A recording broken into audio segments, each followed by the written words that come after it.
Hello guys, in today's video I'm going to show you how to add IDM extension to your Chrome. This tutorial will be quick and simple. Just make sure to subscribe to this channel and leave a like on this video if you will find this guide useful.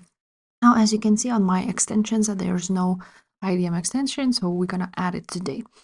You can go ahead now on your browser and search for IDM extension. Now make sure to write down IDM extension not working on Chrome, and then this will pop up.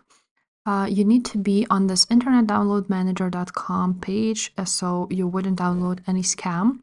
So you can go ahead and click, for example, on this one or on this one and open it up.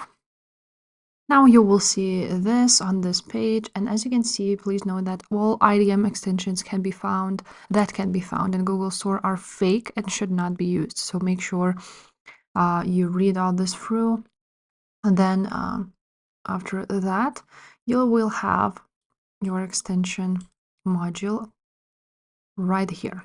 So you can go ahead and click on this link. Just make sure you're using this website specifically.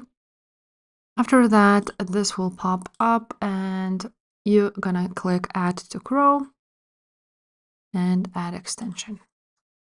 So now your IDM integration model has been added to your Chrome as extension. And if this video was helpful, make sure to subscribe, and I will see you next time. Bye.